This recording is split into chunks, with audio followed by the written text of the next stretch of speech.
इन्हीं सब बातों के साथ मैं आप सभी लोगों के चरणों में अपने मस्तक को झुकाते हुए अपने लिए आशीर्वाद की कामना करता हूं और आगामी आने वाली 20 फरवरी को कमल का बटन दबा करके अपने क्षेत्र के विकास के लिए, अपने प्रदेश के विकास के लिए और राष्ट्र के विकास के लिए हम लोग इस पवित्र भूमि से शपथ लेकर के कमल का बटन दबाने का काम करेंगे।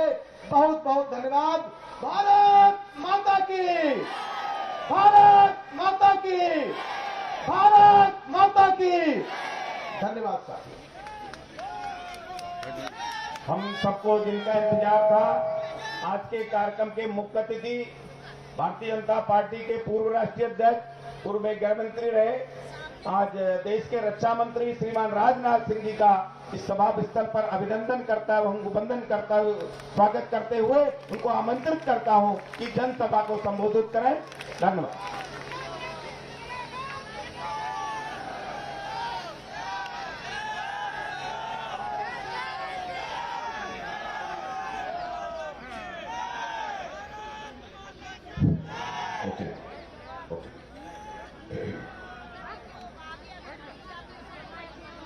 भारतीय जनता पार्टी के क्षेत्रीय अध्यक्ष श्री मानवेंद्र सिंह जी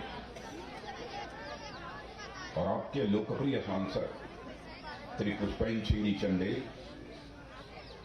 और आपके क्षेत्र के विधायक, ये प्रत्याशी, अब विधायक बोल दिया तो विधायक हो गए,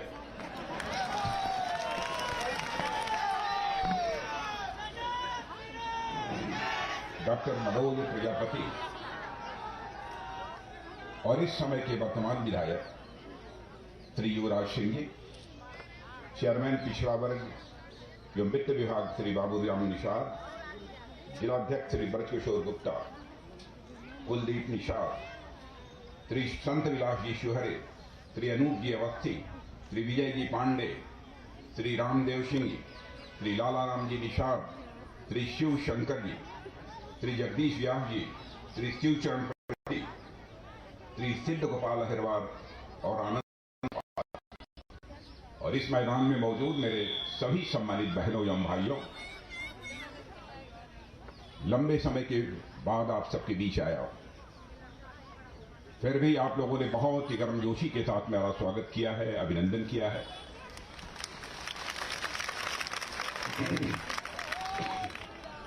भारत की परंपरा है और शिष्टाचार का तकाजा भी है।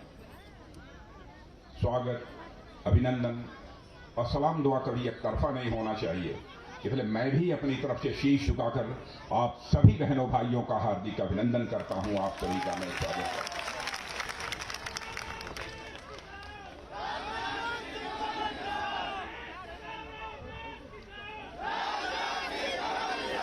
बहनों भाइयों, आपके विधायक युवराज सिंह जी यहां रहे हैं।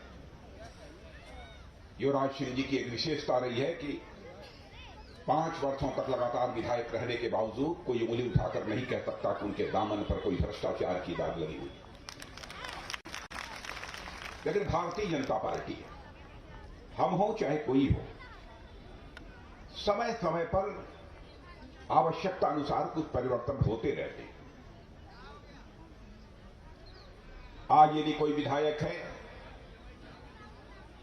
कल वह विधायक नहीं रहेगा, इसका मतलब कि पार्टी के लिए उसकी प्रासंगिकता समाप्त हो गई, ऐसा कभी नहीं माना जाना चाहिए। वह बहनों भाइयों, पार्टी अपने हर कार्यकर्ता का सम्मान करती है।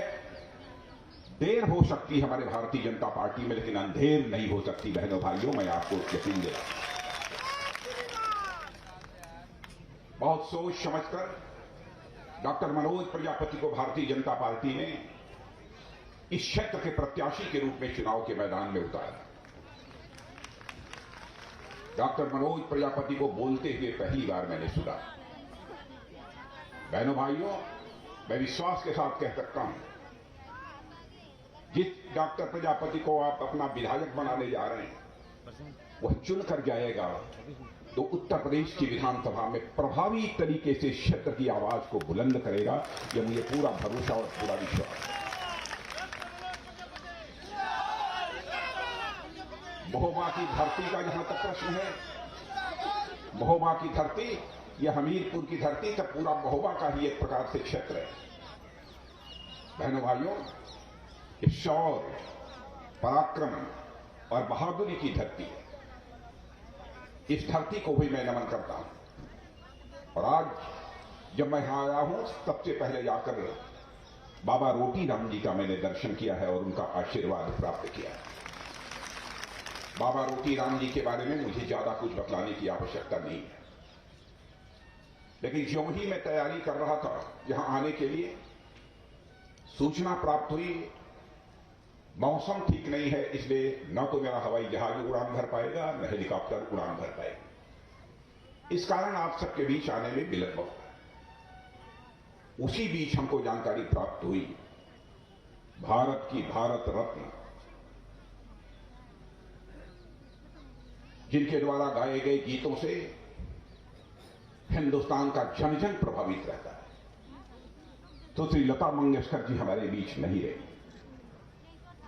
कुछ बोलने के पहले एक बार मैं हृदय की गहराइयों से उनके प्रति श्रद्धांजलि अर्पित करता हूं और मैं यह मानता हूं कि सचमुच भारत की एक अपूरणीय क्षति हुई है,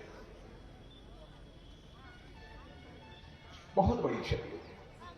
ऐ मेरे वतन के लोग आंख में भर लो पानी, यह लता जी का ही गीत था। कोई भी उनके गीत को सुनता था, इस गीत को, स्वाभाविक रूप से उसकी आंखों में आंसू आ जाते थे। बहनों भाइयों, मैं आप सबकी तरफ से, अपनी तरफ से उनके प्रति अपनी श्रद्धांजलि अर्पित करता हूं। और आज यदि आप सबके बीच आया हूं तो भारतीय जनता पार्टी के लिए आपका समर्थन हासिल करने के लिए अपील करने आया। भारतीय जनता पार्टी से आप सभी अच्छी तरह परिचित हैं, अन्य राजनीतिक पार्टियों से भी आप अच्छी तरह परिचित हैं। इतनी बात मैं दावे के साथ कह सकता हूं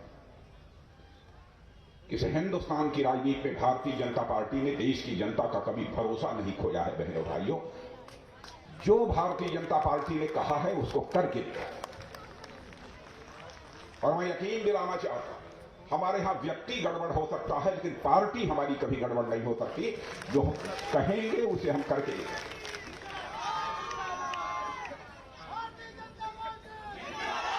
और मैं आपको यकीन दिलाना चाहता हूं कि हम कभी भी विश्वसनीयता का संकट भारत की राजनीति में नहीं पैदा होने देंगे। हमारे कृति और कथन में कोई अंतर नहीं होगा, हमारी कथनी और करनी में अंतर नहीं होगा। आपको याद होगा पुराने लोगों को, जिस समय हम लोग भारतीय जनसंघ के रूप में काम कर रहे थे, 1951 में भारतीय जनसंघ की स्थापना हुई थी और हमारे पहले अध्यक्ष हुआ करते थे डॉक्टर श्यामा प्रसाद मुखर्जी। उस समय जब 51 में चुनाव हुआ था और पार्टी का घोषणा पत्र जारी हुआ था, तो उस घोषणा पत्र में हम लोगों ने लिखा था, जिस दिन भारत की संसद में हमको बहुमत मिल जाएगा, धारा 370 जिसके तहत जम्मू कश्मीर को विशेष दर्जा प्राप्त है, हम इस धारा 370 को समाप्त करेंगे और जम्मू कश्मीर का भी वही दर्जा होगा जो हिंदुस्तान के अन्य राज्यों का दर्जा। और जब जब भी चुनाव आते रहे, भारतीय जनता पार्टी बन जाने के बाद भी हम लोग अपने घोषणा पत्रों में बराबर इसकी चर्चा करते थे। विरोध पक्ष के लोग ये कहते थे, देश की जनता को यह भारतीय जनसंघ के लोग और भारतीय जनता पार्टी के लोग गुमराह करते हैं, क्या धारा 370 ये कभी समाप्त कर पाएंगे? लेकिन बहनों भाइयों, आपने देखा संसद में बहुमत मिलते ही चुटकी बजाकर हम लोगों ने धारा 370 को समाप्त कर दिया। यह है भारतीय जनता पार्टी का चरित्र।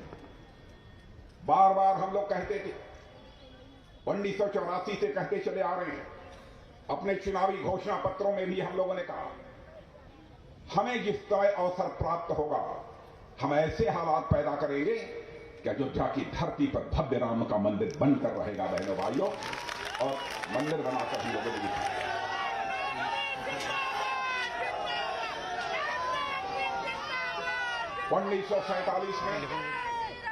1947 में भारत का विभाजन हुआ, भारत और पाकिस्तान बने थे। हम नहीं चाहते थे कि भारत का विभाजन, लेकिन भारत का विभाजन हुआ। बहुत सारे हिंदू, सिख, ईसाई, पारसी, यहूदी जो भारत के मूल निवासी थे वो पाकिस्तान में रहने को मजबूर थे और उनका धार्मिक उत्पीड़न होता था। तुम माइनॉरिटी हो, तुम अपने देश जाओ। उस समय भी हम लोगों ने कहा था कि जिस दिन हमको भारत की संसद में बहुमत मिल जाएगा उस दिन हम एक नागरिकता का कानून भारत की संसद में पारित करेंगे, ताकि पाकिस्तान, अफगानिस्तान और बांग्लादेश से कोई भी अल्पसंख्यक जो भारत का मूल निवासी है, भारत में आना चाहता है, तो ससम्मान उसे हम भारत की नागरिकता प्रदान करेंगे। यह भी करके दिखाएंगे।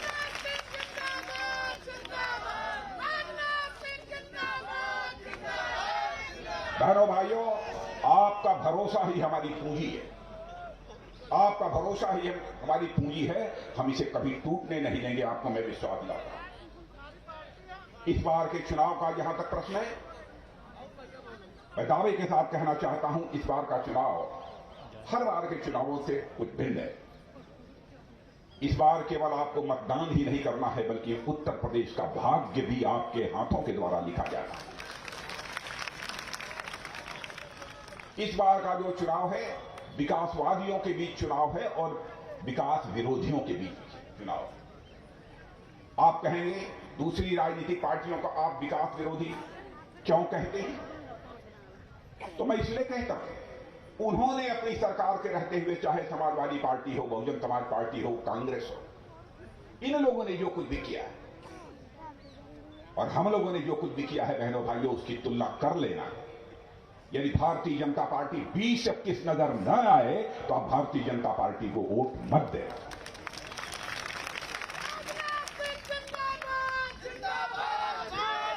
और विकासवादियों को चुनेंगे, विकासवादियों को चुनेंगे तो मैं दावे के साथ कह सकता हूं कि सुशासन रहेगा और गरीब के घर राशन रहेगा। और इतना ही नहीं, नौजवानों की कमाई और गरीबों को मुफ्त दवाई भी मिलेगी यदि विकासवादियों को आप चुनेंगे। यह है भारत का खेल। और मैं याद दिलाना चाहता हूं आपको, 2014 में जब हम लोगों की सरकार बनी थी दिल्ली में और नरेंद्र भाई मोदी भारत के प्रधानमंत्री बने थे, तो शपथ लेने के बाद जब हम लोग मंच के नीचे उतरे तो मैं भी था, सारे प्रेस के मित्र उनसे आग्रह कर रहे थे, मोदी जी या कुछ तो बोलिए। मोदी जी ने कहा, जब मैं आप सभी लोगों से एक साथ मिलूंगा प्रेस के मित्रों से तो उस समय कुछ बोलूंगा। लेकिन उन्होंने आग्रह किया, मैंने भी कहा कि कह रहे हैं तो कुछ बोलिए। बहनों भाइयों, एक ही वाक्य मोदी जी ने बोला था, कहा था, हमारी यह सरकार हिंदुस्तान के गरीबों को समर्पित है। और मैंने जो महसूस किया, यह उनके मुंह से निकली हुई, गले के ऊपर से निकली हुई आवाज नहीं थी, बल्कि यह उनके दिल की आवाज थी। यह बात उन्होंने उस समय कही। इसलिए मैं कहना चाहता हूं, आपकी सबसे विश्वसनीय यदि कोई राजनीतिक पार्टी है तो यही है। और सरकार बनने के बाद जो कुछ भी हम लोगों ने किया है, यह बताने की जरूरत नहीं है, आप सभी को इस बात का एहसास होगा। कोरोना का गंभीर संकट, बहुत सारे हमारे गांवों में रहने वाले मजदूर भाई जो दिल्ली, मुंबई, कलकत्ता, चेन्नई यहां काम करते थे, लॉकडाउन लग जाने के कारण वो अपने घरों को वापस हो गए। आपने टेलीविजन के पर्दे पर देखा होगा, पैदल वापस हो गए। हमारी सरकार के लोगों को, हमारे प्रधानमंत्री को पीड़ा हुई और उन्होंने कहा, जब इन्हें लॉकडाउन लगा है, काम ही नहीं मिलेगा, रोजगार नहीं मिलेगा, तो इनकी रोजी रोटी कैसे चलेगी?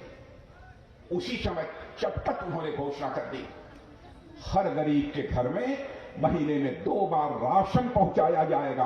भारत के इतिहास में पहली बार किसी प्रधानमंत्री ने घोषणा की। और मैं यह भी कहना चाहता हूं, बहनों भाइयों, हमारी कोई भी मैं यह भी कहना चाहता हूं, हमारी कोई भी बात गलत हो तो आप ताली मत बजाइएगा, क्योंकि जिंदगी में हमने राजनीति की है, जनता की आंखों में धूल झोंक कर राजनीति नहीं की है, जनता की आंखों में आंख डालकर राजनीति की है। बहनों भाइयों, इसलिए मैं आप सभी से अपील करना चाहता हूं और मैं आपसे पूछना चाहता हूं, गरीब परिवारों में इस समय हर महीने 2 बार मुफ्त राशन मिल रहा है कि नहीं मिल रहा है? हमारे प्रधानमंत्री ने यह भी कहा था, हम कुछ ही समय में ऐसे हालात पैदा कर देंगे कि हिंदुस्तान में एक भी परिवार शेष नहीं बचेगा जिस परिवार को अपना सिर ढकने के लिए पक्का छत न मुहैया हो जाए, और मकानों का पक्के मकान बनाकर इसका वितरण हो रहा है। और मैं यकीन दिलाना चाहता हूं, जिन लोगों को अभी तक पक्का मकान नहीं मिला है, जिनके पास कच्चा मकान है, उनको पक्का मकान मिलकर रहेगा। बहनों भाइयों, दुनिया की कोई ताकत इसे रोक नहीं है। प्रधानमंत्री की किसानों के प्रति कैसी संवेदनशीलता है। किसानों के लाभ के लिए 3 कानून भारत की संसद में पारित किए गए, लेकिन हमारे कुछ किसान भाई थे, उन्हें यह मंजूर नहीं था, वो आंदोलन करते रहे। शायद दूसरा अहंकारी यदि कोई प्रधानमंत्री होता तो यह कहता कि हमने तो कानून संसद में पारित कर दिया है, चाहे जो कुछ भी हो, हम कानून वापस नहीं करेंगे।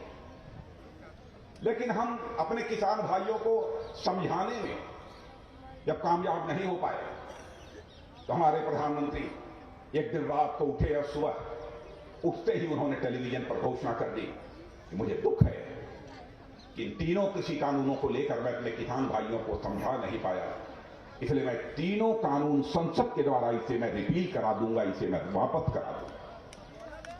शायद दूसरा प्रधानमंत्री होता तो यह कभी न करता। जो संवेदनशील प्रधानमंत्री होगा, जो अहंकार शून्य होगा, वही प्रधानमंत्री इस प्रकार के काम कर सकता है बहनों भाइयों, और कोई दूसरा नहीं कर सकता। हमारी सरकार ने यह भी देखा, बहुत सारे गरीब परिवारों में माताएं बहनें अंगीठी जलाकर, लकड़ी जलाकर, धुएं में खाना बनाती, उनके आंखों से आंसू निकलता। उसके दर्द को हमारी सरकार में बैठे हुए लोगों ने समझा, हमारे प्रधानमंत्री ने समझा और यह फैसला कर लिया, हिंदुस्तान में एक भी परिवार शेष नहीं बचेगा जिस परिवार में एलपीजी गैस सिलेंडर नहीं होगा और गैस सिलेंडर के माध्यम से खाना नहीं बनेगा। मैं माताओं बहनों से पूछना चाहता हूं, और एक योजना जिसकी मैं जानकारी आपको देना चाहता हूं, शायद इस क्षेत्र के लोगों को भी इसका लाभ कुछ लोगों को मिल रहा होगा, गरीबों को निश्चित रूप से मिल रहा होगा। आयुष्मान भारत योजना। बहनों भाइयों, पहले गरीब बीमार हो जाता था, परिवार में बैठ के साथ रहने के बावजूद इलाज नहीं करा पाता, धन के अभाव में दम तोड़ देता। लेकिन हमारी सरकार ने कहा कि चाहे जो कुछ भी हो, हम गरीबों को धन के अभाव में वह इलाज न करा पाए, इस कारण किसी भी सूरत में मरने नहीं देंगे। आयुष्मान भारत योजना लागू की।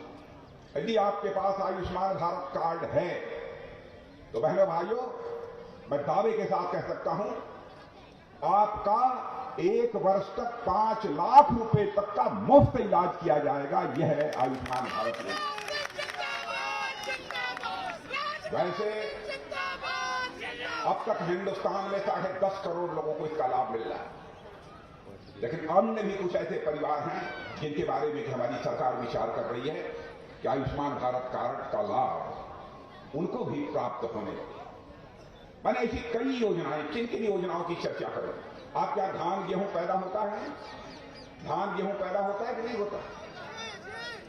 मिनिमम सपोर्ट प्राइस, न्यूनतम समर्थन मूल्य पर खरीद होती है कि नहीं होती है? क्यों भैया, होती है कि नहीं? लेकिन यदि कुछ नहीं होती हो, इस बार का बजट जो 1 तारीख को पेश हुआ है बहनों भाइयों, आपका धान, उसमें 2,37,000 करोड़ रुपए का प्राविजन किया गया है। आज तक आजाद भारत के इतिहास में ऐसा नहीं किया गया। आपके धान और गेहूं के खरीद आगे न्यूनतम समर्थन मूल्य पर। ऐसी कई योजना हमारी सरकार ने लागू की है बहनों भाई। यह केवल वोट हासिल करने के लिए योजनाएं लागू नहीं लागू की गई, क्योंकि भारतीय जनता पार्टी का चरित्र है। भारतीय जनता पार्टी राजनीति करती है बहनों भाइयों, तो केवल सरकार बनाने के लिए राजनीति नहीं करती, हम समाज बनाने के लिए राजनीति करते हैं, देश बनाने के लिए राजनीति करते हैं। यह भारतीय जनता पार्टी का चरित्र रहा है। लेकिन आप एक बात की और आपका ध्यान आकर्षित करना चाहता हूं, आप मेरी बात से सहमत हो। आप टेलीविजन देखते हैं, समाचार पत्र पढ़ते हैं, इस क्षेत्र के रहने वाले कुछ 2, 4, 10 लोग ऐसे भी हो सकते हैं जो विदेशों में रहते हैं। बहनों भाइयों, पहले दुनिया के मंचों पर, अंतर्राष्ट्रीय मंचों पर दुनिया की जमात के बीच खड़े होकर भारत यदि कुछ बोलता था तो दुनिया उसे गंभीरतापूर्वक लेती नहीं, कहती थी कि भारत तो यह कमजोर भारत है, बोलने तो क्या फर्क है। लेकिन आज मैं दावे के साथ कह सकता हूं बहनों भाइयों, सारी दुनिया में यह धारणा बन गई है, भारत अब यह कमजोर भारत नहीं है, बल्कि भारत यह दुनिया का एक ताकतवर देश बन चुका है। आज यदि भारत अंतर्राष्ट्रीय मंचों पर कुछ बोलता है तो सारी दुनिया उसे गंभीरतापूर्वक लेती है। भारत की बात को आज कोई अनसुनी नहीं कर पाता। यह है भारत की ताकत। लेकिन वो क्या रहा, राहुल गांधी जी संसद में खड़े होकर कहते हैं भारत और चीन के बीच जो मुठभेड़ हुई थी उसमें भारत के सेना के जवान ज्यादा मारे गए और चीन के 3-4 मारे गए, जबकि हमारे सेना के जवानों ने कहा कि निश्चित रूप से 30-40 से ज्यादा मारे गए। देश की जनता को वह गुमराह कर रहे हैं। मैं भी देश का रक्षा मंत्री हूं मेरे बहनों भाई। परसों 2 दिन पहले ही आपने अखबारों में पढ़ा होगा कि ऑस्ट्रेलिया के एक माने जाने पत्रकार ने, वहां के अखबार ने लिखा है, भारत और चीन के बीच जो आमना सामना हुआ था, जो संघर्ष हुआ था, उसमें चीन के 38 से लेकर 50 के बीच में लोग मारे गए हैं। बहनों भाइयों, हमारे देश की सेना ने जिस शौर्य, पराक्रम और साहस का परिचय दिया है, सभी के द्वारा उसका स्वागत किया जाना चाहिए। और राहुल गांधी हमारे सेना के जवानों के शौर्य, पराक्रम और साहस पर सवालिया निशान लगाने की कोशिश कर रहे हैं। मैं आपसे पूछना चाहता हूं, क्या ऐसी ही राजनीति होनी चाहिए? भारत की ताकत का एहसास राहुल जी को होगा। भारत की ताकत कैसे बड़ी है? भारत का मैं गृह मंत्री था, कुछ समय पहले आपने देखा होगा उरी और पुलवामा में पाकिस्तान के आतंकवादियों ने आकर हमारे पैरामिलिट्री फोर्सेस के जवानों के ऊपर कायराना हमला कर दिया। हमारे पैरामिलिट्री फोर्स के जवान मारे गए। उसके बाद प्रधानमंत्री जी ने हम 2-3 लोगों के साथ बैठकर बहनों भाइयों फैसला किया। उसके बाद हमारे सेना के जवानों ने पाकिस्तान के अंदर घुसकर पाकिस्तान के आतंकवादी ठिकानों पर सर्जिकल स्ट्राइक की और एयर स्ट्राइक के माध्यम से आतंकवादी ठिकानों का सफाया कर दिया। आतंकवादी ठिकानों का सफाया कर दिया। उसके बाद भी सारी दुनिया को यह संदेश चला गया, भारत यह कमजोर भारत नहीं है, बल्कि भारत अब दुनिया का ताकतवर देश बन चुका है। और हमारे अंदर वह ताकत है जो हमारी तरफ आंख उठाकर देखने की कोशिश करेगा। उसे केवल इस पार ही नहीं, जरूरत पड़ी तो उस पार भी जाकर मार सकते हैं। यह भारत के अंदर ताकत आ गई। जितनी बातों की मैं चर्चा करूं,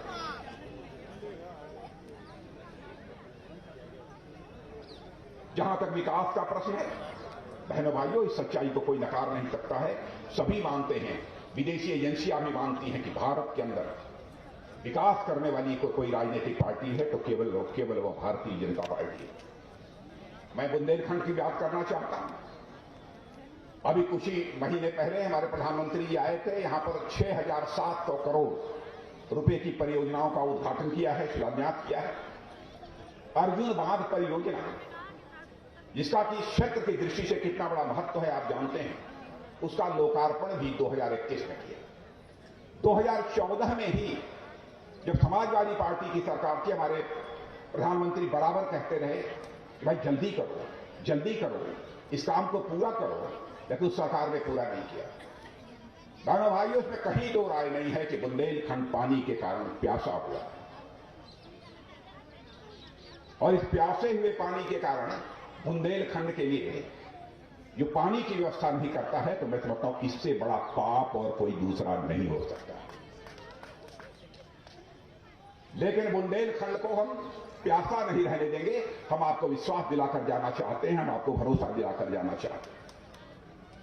लगभग 47,000 करोड़ रुपए की परियोजना भी हमारी सरकार ने यहां पर स्वीकृत की है, जिसकी आप सबको जानकारी अच्छी तरह होगी।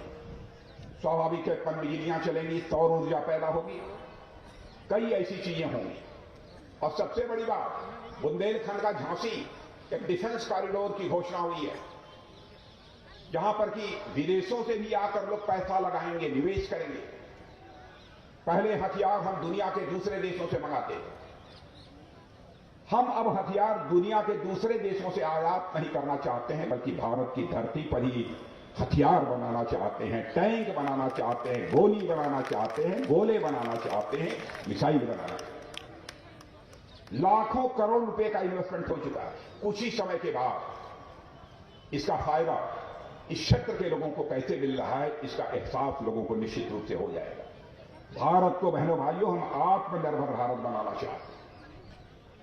अब तो उत्तर प्रदेश में मिसाइल भी बनेगी। वह मिसाइल कि यहां बैठे बैठे यदि मार करिए तो 400 किलोमीटर, 500 किलोमीटर, 600 किलोमीटर, 800 किलोमीटर तक जाकर वह दुश्मनों को मार सकती है। ऐसी मिसाइल बनेगी। इसका उद्घाटन भी मैंने किया है। काम भी तेजी के साथ चल रहा है। ऐसी कई योजनाएं, बहुत विस्तार में जाकर यहां चर्चा नहीं करना चाहता। बस इतना ही कहूंगा, उत्तर प्रदेश में विकास बड़ी तेजी के साथ योगासन कर रहा है। बहनों भाइयों, जब होगा कानून का शासन, विकास करेगा योगासन। आप लोग योगासन करते हैं कि नहीं करते हैं? उधर के लोग, आप लोग योगासन करते हैं? कितने योगासन होते हैं नहीं पता। बहनों भाइयों, 84 योगासन होते हैं। 84 आसन, 84 आसन होते हैं। अब हमारा उत्तर प्रदेश का विकास 83 योगासन तो कर रहा है। एक योगासन हम लोगों ने विपक्ष के लिए छोड़ दिया है। वह योगासन जो विपक्ष के लिए छोड़ दिया है, वह है शीर्षासन।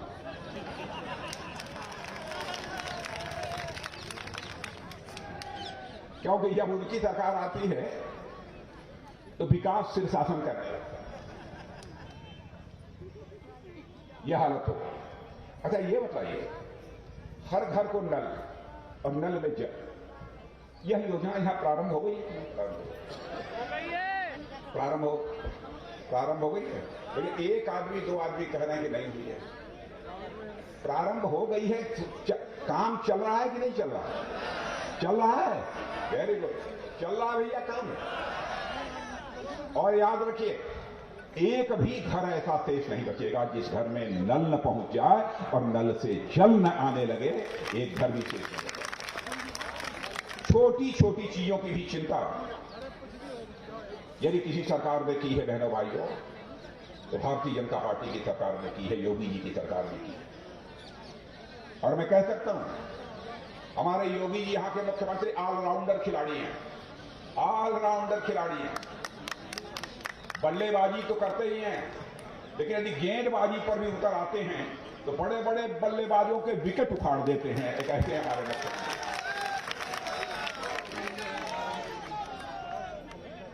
और आपने बुलडोजर देखा,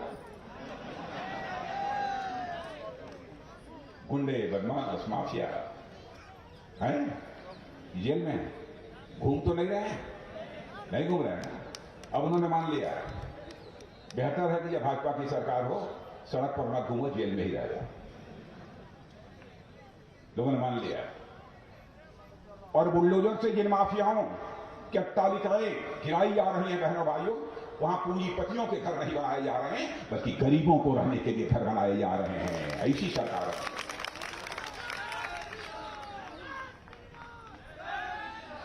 इसलिए मैं आप सबसे अपील करने आया हूं कि बहनों भाइयों, किसी को मत देखिए, पार्टी को देखिए। कौन पार्टी इस देश का भला कर सकती है और कौन सी राजनीतिक पार्टी इस देश का मस्तक दुनिया में ऊंचा कर सकती है। फिर आप सभी का समर्थन भारतीय जनता पार्टी को प्राप्त होना चाहिए। और डॉक्टर मनोज प्रजापति आपके प्रत्याशी हैं। बहने भाइयों, योग्य प्रत्याशी हैं, इसलिए भरपूर समर्थन दिए। देंगे कि नहीं देंगे? सब लोग मीडिया के मित्रों देख लो, आप कहना देंगे, आप सब भैया देंगे सरकार को? चले भाई, आप तो जीत गए, तो भाई चलो चलें चलें। बोलिए एक बार, भारत माता की, भारत माता की। वैसे पुष्पेंद्र सिंह चंदेल जो आपके सांसद हैं, मैं यहां बतलाना चाहता हूं, क्योंकि अखबारों के माध्यम से, कभी इधर दूरदर्शन के माध्यम से थोड़ी बहुत जानकारी आपको मिलती होगी। संसद में आपके पुष्पेंद्र सिंह चंदेल को भी हमने बोलते हुए देखा है। बहनों भाइयों, आपने बहुत दमदार अपना सांसद चुना है, बहुत दमदार अपना सांसद चुना है। विनम्रता और शालीनता की भी पराकाष्ठा। इसीलिए मैं आप सभी बहनों भाइयों के सूझबूझ की मैं दाद देता हूं। इससे ज्यादा कुछ न कहते हुए पुनः एक बार शीश झुकाकर आप सभी बहनों भाइयों का हार्दिक अभिनंदन और स्वागत करते हुए अपना निवेदन समाप्त करता हूं। जब हमीरपुर में कोई आवश्यकता हुई है, कोई आंदोलन हो या चुनाव हो, हमीरपुर के लोगों ने सदैव चाहा है कि माननीय